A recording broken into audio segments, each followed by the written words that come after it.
안녕하세요. 이혼한 지 1년 된 30대 여성입니다. 지금은 혼자 딸 하나를 키우고 있어요. 다른 사람들에게 차마 털어놓지 못했던 제가 이혼한 이야기를 해볼까 합니다. 저와 남편은 지인의 소개로 만났습니다. 남편과 저는 동갑이고 영화를 좋아한다는 공통점이 있었습니다. 무엇보다 제가 남편과 결혼을 결심하게 된 이유는 남편의 정의롭고 남을 배려하는 성격 때문이에요. 한 번은 같이 카페에 갔는데 아르바이트생에게 함부로 대하는 주인을 봤습니다. 아르바이트생이 저희 음료를 만들다가 작은 실수를 했는데 저희 앞에서 아주 호되게 혼을 내더라고요. 저로서는 괜히 이야기를 했나 싶고 미안한 마음이 들 지경이었어요. 보다 못한 남편이 나서서 아직 한참 어린 친구인데 이렇게 손님들 앞에서 망신을 주는 건 손님 입장에서 실수를 발견했을 때보다 더 불편하다고 한마디 하더라고요. 그제서야 여기저기서 맞다며 웅성거리기 시작하더군요. 남편은 그 아르바이트생에게 원래 실수하면서 배우는 거라고 다정한 한마디를 건넸는데 그런 남편의 사려 깊은 모습이 참 보기 좋았습니다. 가족이 된다면 제 어떤 허물과 과실도 저렇게 덮어줄 거란 믿음이 생겼달까요? 하지만 같이 살면서 제가 남편의 성격을 잘못 이해했다는 확신을 갖게 되었습니다. 남편의 뜻이 남의 편이라 남편이라더니 그 말이 딱이더라고요. 결혼하고 얼마 지나지 않았을 무렵 제가 굉장히 아팠던 적이 있어요. 얼굴에 수포가 몇 개 올라왔는데 통증도 있으면서 간지럽더라고요. 며칠을 참다 결국 동네 병원에 갔는데 병원에서는 저에게 장염이라고 하더군요. 약을 처방받고 이틀을 꼬박 하라는 대로 했는데 차도는커녕 상태가 더 안 좋아졌습니다. 결국 견디다 못한 저는 직접 운전해서 응급실을 향했습니다. 그리고 저는 생각지도 못한 병명을 진단받았습니다. 대상포진이라고 하더군요. 심해지면 시신경에 손상을 줄 수도 있었다는 무서운 말도 들었어요. 그나마 너무 늦지 않게 병원에 와서 다행이라고 했지만 처음 병원에서 오진을 내렸다는 사실에 정말 화가 나더군요. 며칠 약 먹고 연고 바르고 하니 언제 그랬냐는 듯 증상은 가라앉았지만 얼굴엔 이미 흉도 졌고 속상한 마음을 감출 수가 없었습니다. 저는 남편에게 첫 병원에 가서 의사 선생님하고 이야기를 좀 해봐야겠다며 같이 가줄 거냐고 물었습니다. 솔직히 진짜로 따질 생각은 아니었지만 남편의 위로와 공감이 필요했던 거지요. 자기야, 나랑 병원에 같이 가서 한마디 해주면 안 돼? 나 진짜 거울 볼 때마다 너무 속상해. 화장으로 가려지지도 않겠어. 그 의사 선생님도 나름 최선을 다했을 텐데 꼭 그렇게 가서 그 사람을 난처하게 만들어야겠어? 사람이 살다 보면 실수도 할 수 있는 거잖아. 당신은 실수 안 해? 그런 이야기 하자는 게 아니잖아. 그리고 의사가 아픈 환자를 상대로 실수를 하면 안 되지. 이런 대화가 오고 가니 의사에 대한 분노는 온데간데 없고 남편에 대한 화가 치밀더라고요. 남편이랑 한마디라도 더 하면 정말 싸울 것 같아서 속으로 말을 말자 생각하곤 등을 돌리고 누웠습니다. 그제서야 남편은 저더러 그런 흉이 있어도 예쁘기만 하다며 신경 쓰지 말라더군요. 평소답지 않은 넋살을 부리는 걸 보니 자기도 속이 있어 저러는가 싶었습니다. 전 남편에게 앞으로는 먼저 제 기분을 살피고 말을 했으면 좋겠다고 했고 남편도 꼭 그러겠다 약속했습니다. 하지만 집버릇 걔 못 주더라고요. 생각해보니 딸아이를 낳고 나선 이런 일도 있었네요. 시아버지의 생신을 축하드리기 위해 온 가족이 시댁에 모였습니다. 신혼부부도 왔어요. 신혼부부에게는 9살 난 아들이 있었고요. 딸애가 칭얼거려서 모유수유를 하러 작은 방으로 들어가는데 시조카가 쫄래쫄래 저를 따라오더라고요. 처음엔 저희 딸이 예뻐서 쫓아오는 줄 알았기에 동생 맘마 먹어야 하니까 밖에서 기다리라고 했습니다. 하지만 시조카는 실실 웃으면서 구경하면 안 되냐고 계속 조르더라고요. 아무리 조카여도 모유수유하는 모습을 보여주기는 싫었습니다.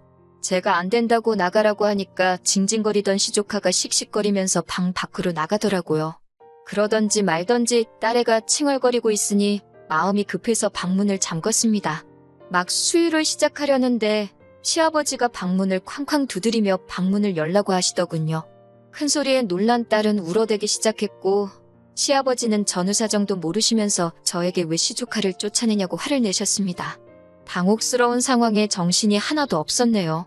남편은 시아버지께 한 번만 용서해달라며 저에게는 애를 상대로 어른답지 못한 행동이었다며 지적을 하더군요.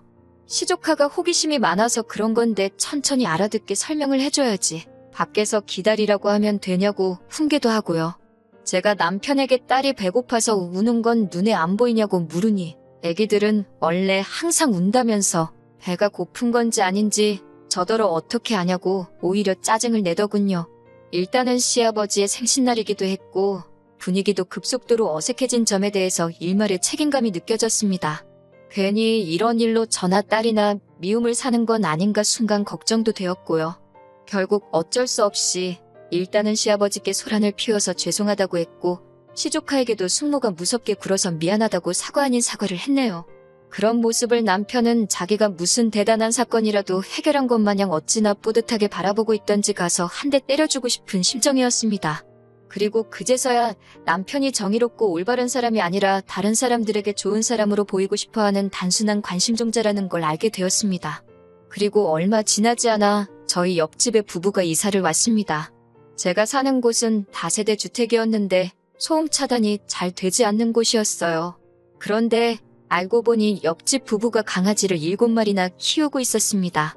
그러다 보니 강아지 짖는 소리가 하루 종일 들렸고 날씨가 궂은 날에는 이상한 냄새도 나는 것 같았습니다. 저랑 남편만 사는 집이었다면 모르겠지만 딸이 있다 보니 저도 좀 예민해지더라고요.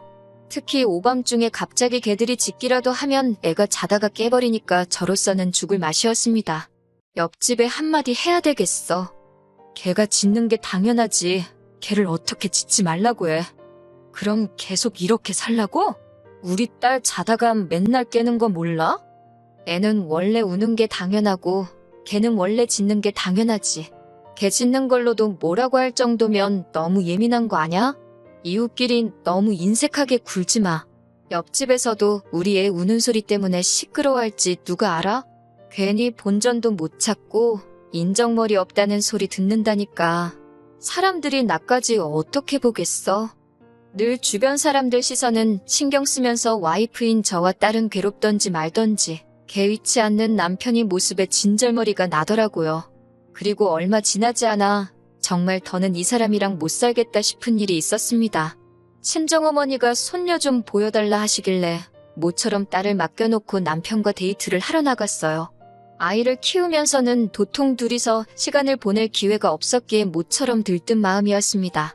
그래도 혹시 아이한테 무슨 일이라도 생기면 바로 달려가야 한다는 생각에 집에서 멀리 떨어진 곳까진 가지는 못하고 30분 거리에 있는 쇼핑몰에 가게 되었어요. 그동안 집에서 애 키운다고 거의 편한 옷만 찾아 입었었는데 밖에 나와서 구경하니까 아가씨 때 입었던 옷들도 보이고 마음이 싱숭생숭하더라고요. 남편이 잠깐 건너편 전자제품 가게에서 구경 좀 해도 되냐길래 그럼 전 옷 구경 좀 하겠다고 말하고 잠시 떨어져 있었습니다. 천천히 구경하면서 몇 가지 옷을 골랐고 입어봐도 되냐고 물었더니 앞에 서 있던 여직원이 그러라고 하더군요.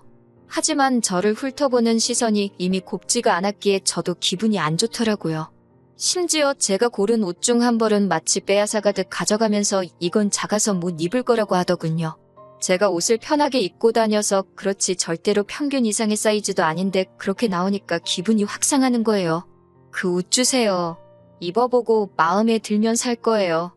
손님, 솔직히 딱 봐도 안 맞으실 것 같은데요. 괜히 입어보셨다 안 사면 옷 늘어나서 다른 사람한테 못 팔아요. 제가 옷 입는데 옷은 프리 사이즈잖아요. 어이가 없네요. 손님, 저 장사 하루 이틀 하는 거 아니거든요. 어쩌다 보니 옷은 입어보지도 못하고 직원하고 실갱이를 하게 된 거예요. 너무 속상하고 창피한데 마침 남편이 보였습니다. 남편이 무슨 일이냐고 묻길래 아무것도 아니라고 그냥 가자고 했어요. 그러자 그 직원이 제 뒤통수에다 대고 사지도 않을 거면서 짜증나게 일거리만 만들고 간다고 궁시렁대더군요. 남편도 그 소리를 들었는지 저더러 마음에 드는 거 있으면 그냥 하나 사라고 하더군요. 저는 안 산다고 그러고 가게를 나왔습니다. 생각할수록 불쾌해서 뭐 저런 가게가 다 있나 싶었습니다. 남편은 요새 불경기라 그런지 다들 예전만큼 친절하지 않은 것 같다고 하더군요. 그러면서 저에게 저도 잘한 거는 없다고 하는 거예요. 사지도 않을 건데 물건을 만지작거리면 누가 좋아하냐고요? 그리고 딱 보니까 옷가게 직원도 우리보다 한참 어린 아가씨 같던데 어떻게든 먹고 살려고 장사하는 게 참 안쓰럽고 대단해 보인다 하더군요. 순간 저는 제 머릿속에서 마치 이성의 끈이 끊어지는 듯한 느낌을 받았습니다. 자기? 지금 누구 편이야? 저 여자 편이야? 내 편이야? 저 여자가 자기 누나라도 돼? 여동생이라도 돼? 저 사람이 뭔데 내가 옷을 살지 안 살지 마음대로 정하고는 입어보지도 못하게 해? 당신이 지금 이해하고 챙겨야 하는 건 나야. 당신 와이프라고. 이름도 모르는 옷가게 직원이 아니고. 제가 상가 사람들이 다 들을 만큼 소리를 치자 남편도 그제서야 저를 달래려고 들더군요. 저런 거 안 입어도 예쁘기만 하다면서요. 저도 이때만 해도 제가 이 일로 인해 이혼까지 생각하게 될 줄은 솔직히 몰랐습니다. 그런데 집에 돌아와서 며칠간 곰곰이 생각을 하다 보니 저는 남보다도 못한 남편이랑 살고 있더라고요. 저라고 왜 블라우스 안 입고 싶고 원피스 안 입고 싶겠어요? 질끈 묶는 머리 대신 미용실에서 드라이 받고 애한테 상처 낼까 걱정돼서 바짝 깎은 손톱 대신 예쁘게 매니큐어도 바르고 싶어요. 하지만 남편과 저의 소중한 딸을 위해서 포기하고 살고 있는데 정작 남편은 그런 건 관심도 없고 그저 다른 사람들이 자기를 어떻게 볼까 그것만 걱정하고 있었으니까요. 자기가 내 남편이면 다른 사람이 나를 부당하게 대할 때 쫓아가선 내 아내한테 왜 그런 식으로 말하냐고 따질 수 있어야 하는 거 아냐? 그건 너무 충동적이고 감정적이라 아무 문제도 해결 못해. 그리고 당신이 실수한 거 맞잖아. 골백 번을 남편에게 왜 제가 서운한 건지 설명을 해줘도 남편은 들어먹을 생각조차 없는 인간 같았습니다. 말을 하면 할수록 벽하고 말해도 이거보단 낫겠다 싶더라고요. 결국 얼마 지나지 않아 저는 남편에게 우린 너무 안 맞는 것 같다고 헤어지는 게 낫겠다고 말했습니다.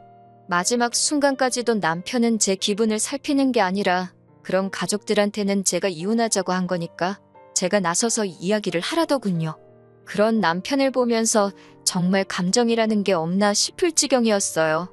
저는 남자 혼자서 애를 키우면 사람들이 이상하게 보지 않을까 걱정되지 않냐고 물었습니다. 사람들의 이목을 중요하게 생각하는 남편의 성격을 알고 떠본 거였지요. 아니나 다를까 남편은 딸은 제가 키우는 게 좋겠다고 하더군요. 마치 정말 그렇게 생각한다는 듯 남자 혼자 키운 딸보다 엄마가 혼자 키운 딸이 더 섬세하고 착하다면서요. 무슨 근거로 그런 소리를 하는지는 알 수 없었지만 전 그저 남편이 딸을 포기한다는 사실만으로도 너무 기뻤습니다. 위자료 대신 일시불로 양육비를 달라고 했습니다. 그렇게 안 하면 한 달이라도 양육비를 밀릴 때마다 당신 직장이고 어디고 쫓아가서 1인 시위라도 할 거라 하니까 겁이 났는지 알겠다고 변호사 구해서 이야기해보라고 하더군요. 그 이후로 이혼까지는 굉장히 원활하게 흘러갔습니다. 내 편이 아니라 남의 편이라 생각하니 의지하고 싶지도 않고 기대되는 것도 없더라고요. 그렇게 결혼 생활 2년 만에 남편과 파경을 맞게 되었네요. 그게 벌써 1년도 더 된 이야기고요. 지금 저는 딸하고 친정부모님과 같이 살고 있어요. 온 가족이 저희 딸을 워낙 공주처럼 살피니 아이도 더 밝아지고 애교도 많아졌어요. 정말 눈에 넣어도 아프지 않을 것 같다니까요. 남편에 대한 소식은 이따금씩 시어머니를 통해 듣긴 합니다. 시어머니가 워낙 손녀를 예뻐하셨기에 이혼할 때 가끔 사진만이라도 보내달라고 몇 번이고 부탁을 하셨거든요. 차마 싫다 소리를 못해서 지금은 한 달에 한두 번 사진을 보내드리고 있어요. 남편은 다니던 회사에서 잘렸다는 것 같습니다. 본인 말로는 주변 사람들이 자기를 시기해서 그렇게 되었다는데 평소에 저한테 했던 걸 생각해보면 혼자 정의로운 척, 올바른 척하다가 지 발등 지가 찍었을 거예요. 안 됐다는 생각도 전혀 안 드네요. 그렇게 진짜 누구 편을 들어야 할지 분간도 못하고 조금이라도 폼 잡을 수 있는 걸 고르는 사람이니까요. 계속 그렇게 남의 편만 들다가 자기가 뭘 잘못했는지도 모르고 배우자도 잃고 직장도 잃은 것처럼 모든 걸 다 잃어가겠지요. 적어도 지금 이 순간에 애아빠가 저보다는 힘겹게 살고 있다는 사실로 위안이나 삼아보려고 해요. 이혼이란 게 하기까지가 어렵지 하고 나니 별것 아니더라고요. 남들 눈치 신경 안 쓰고 언제나 제 편인 저의 가족들과 당분간은 좋은 것만 보면서 행복하게 살아보려고 합니다.